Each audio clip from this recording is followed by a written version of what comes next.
the ego, really what we're talking about is the ego, right? Its only function is to make sure that the animal that it inhabits, right?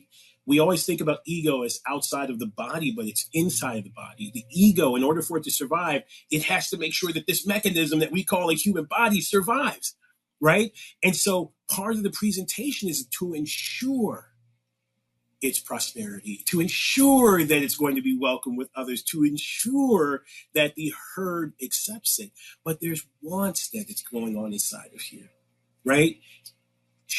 Carl Jung said that shadow is anything that conflicts with our presentation.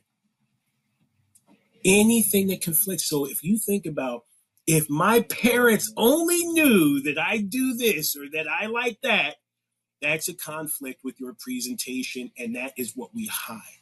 When we do kink, we go inside of that deviation. We try to help people better develop language around it, step-by-step actions to kind of embody it, help them process the meaning of it, and then figure out what is the purpose of me engaging in this behavior and accessing this desire. True integration happens when language, action, meaning, and purpose all come together within the psyche, and a person can properly curate all of them to both themselves and to it. This all feels very sort of spiritual and psychotherapeutic. It feels like you're talking my language, but of course we have such different methodology. I'd love to get really grounded in your own experience. Can you tell me about how you came into this world of kink? Sure. Yeah, I had a girlfriend. Actually, I was in a poly dynamic with two women, both of them who live in the other rooms in the back of the house. And one of those people decided to leave me for Dom. And I was like, okay, what is a Dom? Who's Dom? Is this his name? Is this a nickname, a moniker, a title, an acronym? Who is this person who is more important than me in this way? And it was just kind of bugging me.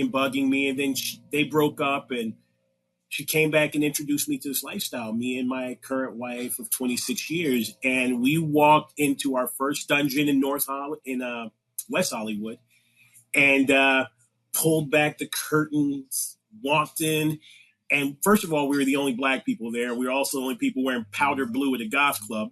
So we stood out like a sore thumb, right?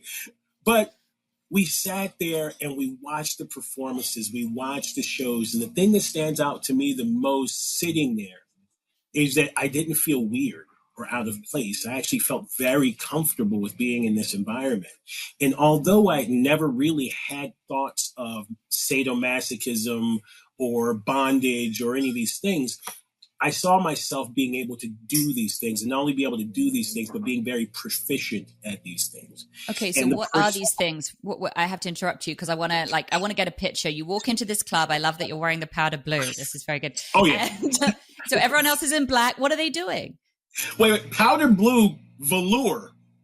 Oh, jogging suit nice. With the visor, right? And the And1 tennis shoes to match. So yes.